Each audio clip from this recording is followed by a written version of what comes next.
Morning peeps, good morning everyone. All right, this might be a short-ish video, people, just because I'm running late. I should have been here an hour ago, but got held up, but we're here. Before we start, I just want to say a massive thank you to Laurence Coley, who passed by the studio yesterday. Great to speak to the WBO Cruiserweight champion. Here's a sneak peek of what we spoke about.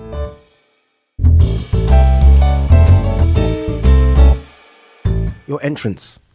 I've never ever wanted to jump down and be a part of entrance. I think I Instagrammed it saying I've never been so tempted to jump in. Yeah. Because I knew Izzy was there and they were telling me in my ear, okay, the AJ has just walked into the building. Yeah. And I thought, oh, okay, what's going to go on? And I thought Izzy might do something with you. Yeah. But when I saw the Nigerian flag and AJ holding the belt, I was like, this is good. Yeah. Did you plan that? Or was it just it was like not until the day. So I knew he was in the country. I think you actually reached out to him. Yeah. And like me and him chatting Insta, so I reached out to him and said, "You've already sorted it." I was like, oh, "Okay, nice." And then I felt nice doing that. I felt good. It was good. That was great. It was great touch. Yeah. Then I think that might be why I'm here today. Great touch. And then he came to the back and it was kind of like, "Oh, trying to do the ring walk." He's like, "Yeah, sure, whatever." Like he's so cool. Like such a cool guy. Yeah. Then. Yeah, look, great to have Laurence in the studio yesterday. Really appreciate him taking the time to come down. We spoke for about an hour or so. So many different subjects. Obviously, his last fight, AJ, DILLIAN WHYTE, Eddie Hearn, Shane McGuigan, loads of talking points came up. So I will try and get that video up today. If not today, it will 100% be up tomorrow. I do fly out tomorrow morning, so I'm rushing around doing little bits and bobs. But we will try and get it up today if we can. But again, thanks to Laurence for taking the time to come down to the studio. Really appreciate it. I had a world champion in my studio. I mean, we are getting places, peeps, we are. All right, let's talk about the big news from yesterday. Obviously, I was at the press conference. When was it now? Was it Tuesday or Wednesday? I can't remember when it was, but I was there. I did say on the video, and I'm actually going to put the clip in now, actually. I did say on the video that I thought it could do 100,000. And even in a month ago, this wasn't even a thing. So a lot can change and things do change. So I'm optimistic, but I'm very, very looking forward to fighting Dillian. And I'm looking forward to an even better fight than I hope it will be. I think it's going to be an absolutely great fight. Look, Tyson, they're calling you. Everyone wants a piece of Tyson Fury, Everyone understandably wants a piece so. of the action. Look how good he's looking, by the way. Look at that jawline. Look at that. Once you see that, you know he's in great shape. He's in great shape. Tyson, really appreciate you coming on. Thank you very much. Remember the fight. Cheers, Tyson. Remember, this fight is live and exclusive on TalkSport. You heard it there, the main man, Tyson Fury. In confident spirits, isn't he? Still, though, harbouring ambitions of the Anthony Joshua fight as well. We all want to see that fight, don't we? But he's got business to take care of here, April 23rd at Wembley. And I'm telling you now, 100,000 people will be there. It will sell out immediately, this one, because everyone is looking forward to it. Anyway, but then when I got home, I was like, without DILLIAN WHYTE pushing a promotion, maybe it won't do that. I was wrong. There were people messaging me saying, Ade, I am 177,000. Is that the right term? But I am 170,000 place in the queue for tickets. I was like, what are you talking about? They're like, yeah, that's where I am. So obviously the demand for this fight is massive. Now, a lot of these will be resellers, and I can't fucking stand those type of people. And organizations, companies, because they're not really people, they're companies. I can't stand them. A lot will be that. A lot of those people in that queue would have been bots, but regardless, the demand is there. I think Frank Warren has now released a statement saying they've sold out 85,000, and now he's trying to apply to the councils to get more in there. So they want to get that 100,000, and they will get the 100,000, which is, I can't lie to you, that's incredible. 100,000 been sold out that quick is ridiculously impressive. I didn't think it could do it. I didn't. I did the video. When did I do a video? Yesterday, saying 50, 60 might be a stretch. They've doubled it. And I think Frank said if there was a stadium that could do 200,000, it would have done 200,000. Now that might be pushing it. But again, when you look at the numbers and people, how they were waiting in the queue for tickets, you never know. I saw it tweeted out yesterday, like, you know, how much should people pay for tickets? Some people have got reasonable price tickets. Obviously, those people will probably be in the bleachers, but, you know, I think people got tickets for 55 quid. Some people got them for 200. Some people bought ringside seats. I mean, those guys have got a lot more money than myself. But, yeah, look, the demand is crazy for it. It really is. And congratulations to Tyson Fury. I mean, it must be strange for him. He's left Britain. He's not fought for 4 years or 4.5 years over here. He's come back. And you have to say, he is now a superstar. He's now a superstar. I didn't think anyone could sell out a stadium like that in this country if you're not named Anthony Joshua. I didn't. I honestly thought AJ was the only person that could sell it. And you know what it does do? It whets the appetite now. And look, we are a million miles away from it. But can you imagine how big Fury versus AJ will be or would have been? Like, there's not a stadium on planet Earth that's big enough to take how big that would be. There's not. Like, even if that fight was, I don't know what the biggest stadium is in America, but say they've got a stadium that's 120,000. I don't think they have. Brits would fly out and fill it just like that. Forget the Americans that would go and watch, because some would. Forget the Mexicans, are obviously big boxing fans. Brits, 120,000 Brits would fly out for it. AJ versus Fury now could be just ginormous. Like, even just watching, like, all the media that was there Wednesday, obviously they were fully aware that Dillian Whyte wasn't going to turn up. They obviously knew days in advance. It was packed. And again, look, not looking past Dillian Whyte here because I think it's a tough fight, I do. But I just thought, my God, if this was AJ Fury, this room wouldn't even be big enough. Not at all. So, yeah, it did get me thinking. But look, congratulations to Dillian Whyte and Tyson Fury. Congratulations to both. I mean, for selling out Wembley Stadium, that's not easy to do. It's not easy to do at all. Again, I know that a lot of those are resellers, which is annoying, but still, it's going to be something special. The atmosphere there is going to be great. Let's just hope it's going to be good weather. April 23rd in this country is a bit risky, but fingers crossed we get some really good spring weather as well, and then it becomes something special that we remember forever. I really hope it delivers. Most Wembley fights, you think of obviously Carl Froch, George Groves, that delivered. AJ Povetkin didn't. AJ Klitschko certainly did. Parker, AJ didn't either. So some have and some haven't, but I think this one will. I think it will. A lot of you have reached out to me about Dillian Whyte's no-show and have given me reasons as to why he has not turned up. You know, the problem is, because Dillian Whyte's not talking, we're only hearing it from one side. I guess it doesn't help Dillian Whyte. I don't think Dillian Whyte is not losing any sleep over this, don't get me wrong, but it doesn't help Dillian Whyte. So I believe some of the reasons that you've sent. I'm not going to say what those reasons are, but I believe those. But because he isn't saying anything, you're only going to believe the people that are talking. The people that are talking are Tyson Fury and Frank Warren. Or at least if you support them anywhere and on their side, you're going to believe them. Dillian Whyte will say the reasons why he hasn't turned up, and Dillian Whyte will talk.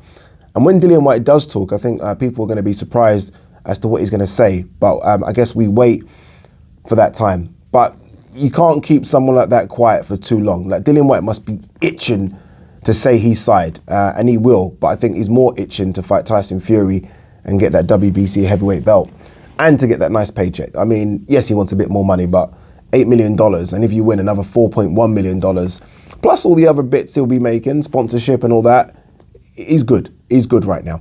Yesterday, we saw the first head-to-head between Canelo and Bivol. Canelo is tiny, isn't he? I mean, Bivol's, looking at that photo and looking at Eddie Hearn, Eddie Hearn's, 6'5", I'd say, 6'4", 6'5". Yeah, 6'4", 6'5". So I'd say Bivol's about 6'3". Canelo looked about, what's Canelo, 5'9"? I don't know if that necessarily matters when it comes to Canelo because, you know, it's not like he's trying to have a jabbing match with you, right? He's not standing on the outside. This guy's trying to get inside and break you. And I guess for Bivol, it's just a case of maybe making this an outside fight. But in saying that, Bivol's a fantastic inside fighter. Bivol's good. Bivol's very, very good. Bivol, for me, is more dangerous than Caleb Plant. Bivol's more dangerous than Billy Joe Saunders. Bivol's more dangerous than Callum Smith. Bivol's more dangerous than the Danny Jacobs fight, I think, although I thought Danny Jacobs was really hot at the time. I think what I'm trying to say is I think this is Canelo's toughest fight for a couple of years. It really is. And again, look, it's 175. And it's funny because as much as I say things like Bivol's a small light heavy and Bivol can make 168, when you see them face to face like that, Bivol's not a small light heavy at all. Again, I've stood next to Eddie Hearn, and Eddie Hearn, by the way, is a lot bigger than people think. Bivol's not small at all. So it's going to be interesting. It really is going to be interesting. I can't wait for it. Again, it's that run that I keep referring to, that we're on that run now. And you see like these press conferences, or we saw that one, I don't know if you guys watched the other one yesterday, Errol Spence and Ugas. So again, that's coming up. GGG has just announced that he's fighting Murata. So there's loads, I'm not joking, the stretch from here until the end of May is incredible. And it's not just a stretch of, you have to wait a couple of weeks. It literally is back-to-back weeks of world-class boxing. And we're lucky. And we've not even got the announcements of like Gervonta Davis. I'm sure like Gervonta should be fighting soon. We wait to see what's going to happen with Kambosos and Loma. I now wonder, because of what's going on with Loma and obviously the situation in Ukraine, I do wonder if Devin Haney might sneak in front now. I do wonder. So, and that fight is supposed to be June, July. So I wonder now if there is an opportunity for Devin Haney to fight Kambosos. Look, I would like it to be Loma, but obviously, look, Loma's got other things on his mind right now, and so he should. So, yeah, man, I think it's a fantastic stretch. And honestly, I can't pick a fight I want to see more. Like, there's so many fights in there that I'm like, okay, this is it. Then I'm like, no, 1 second, this is it. So, yeah, I'm really excited about what we've got coming up. All right, let's see if there's any news very quickly. I saw Eddie Hearn announce what I said. I did a video. I'm telling you, that man are watching my videos, I said that AJ, this is the perfect time for him to have an interim fight. I think Eddie Hearn said that. I don't know who he was speaking to yesterday. I'm guessing it's whilst he was doing press in America. He said, yeah, AJ could have an interim fight. What they don't want to lose is their rematch opportunity. So I guess it's more down to Usyk and his team to allow AJ to have an interim fight. But it looks like they are thinking about that now. I think it makes sense. Again, I'm not saying he should fight a killer, but someone of note, right? I think that it's a perfect opportunity, but we'll see. Evander Holyfield saying that he can see Usyk giving Tyson Fury problems. Yeah. I mean, that's not even fact. That's very, very true. Very, very true. Guys, I'm really excited about this. I was always excited about it, but I think I'm more excited about it now. Errol Spence, Ugas. The press conference was yesterday. They done a little face-to-face. Ugas, Errol Spence is considered a very big 147-pounder, and he is. Ugas is big as well. When you see them face-to-face and you realise that Ugas ain't no small guy. Ugas, very, very good boxer, technically very, very sound. And I'm happy for him to get these opportunities. Like Ugas will talk about boxing for him a couple of years ago. I mean, this guy walked away from boxing for a little while because of so many different things, problems in the ring, problems out the ring. He's come back now, and here we are, having fought Manny Pacquiao, and now he's fighting Errol Spence. And that's what boxing does. It can change your life. It really can. It's what dreams are made of. He's in a fight in front of millions of fans, thousands in the arena. It's going to get paid well, and there's a chance for him to fight Errol Spence, and then for him to fight Terence Crawford, not Errol. I hope it doesn't happen because I really want to see Errol versus Terence, but you never know. Errol's coming off this retina damage, right, where he injured his eye.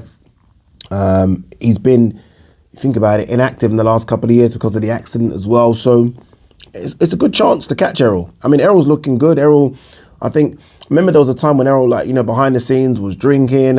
You saw him and it was like blowing up in weight.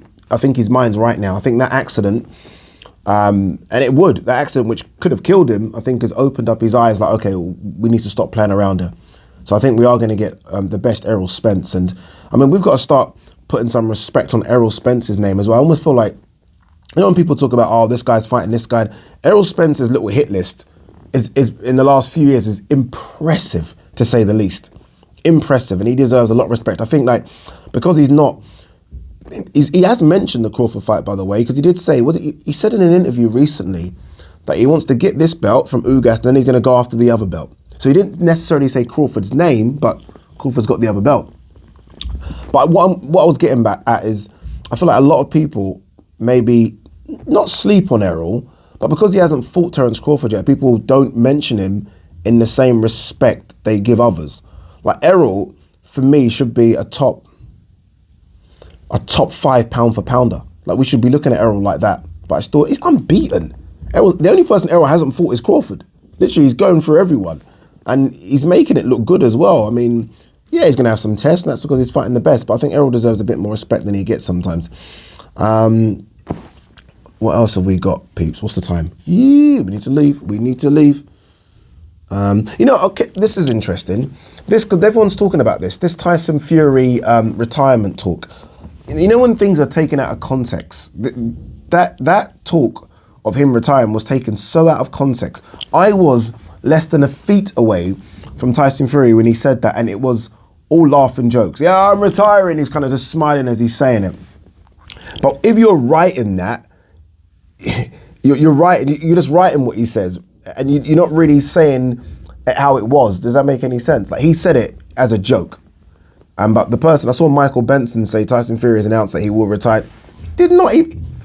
It's bullshit. Trust me, it's bullshit. He was laughing. He was joking. Everyone was laughing in the audience as he was saying it. It was a load of nonsense. Trust me. Tyson Fury is not retiring. Tyson Fury said to me in an interview, he still wants to fight Usyk. He still wants to fight AJ. He was just doing what Tyson Fury does and giving the crowd a bit of laugh. That was it. That was all. Anything else? I think that's kind of it. Let's have a look. Oh my God. Sorry, apologies. I've got to talk about this very quickly. Chocolatito versus Julio Cesar Martinez this weekend. I mean, that has all the ingredients of being something ridiculously special. Ridiculously special. Martinez obviously coming up from flyweight, taking on the Superfly King, and I think he is a Superfly King. I know that Estrada has the belts, and I know Estrada last time out controversially beat him, but for me, Chocolatito, did he beat him? Was it a draw? Yeah, beat him. Chocolatito for me is just a genius. A genius that is getting old, and he's facing a hungry lion. I think, and I said this when I was filming with Tony Belly for DAZN, I don't know if you guys have ever, and stylistically, these guys are different, the fights I'm going to mention now. I don't know if you guys have ever seen the Manuel Marquez versus Katsidas fight. Katsidas from Australia. Katsidas super aggressive, like Martinez is going to be. And Marquez can't quite figure him out. Marquez is having a look, and then Marquez gets dropped in that fight. And everyone's like, oh my God, big upset, big upset. And then Marquez gets up, and the adjustments he makes, and then he starts to figure out timing and space and distance. And he's like, I'm showing the young, hungry lion here that there's still a lot left in me. That's what Chocolatito is going to do. Martinez is going to come out like a fucking bullet. Trust me, that's how he fights. And he might even drop and hurt Chocolatito. But Chocolatito will rise up, like Tyson Fury did against Wilder, and then start to put a schooling on the young man. That's how it's going to go down. Book it. I'm not wrong. I've actually got quite a lot of predictions right this year, which is, well, we're only 60 days into the year. That's probably why. Peace and love.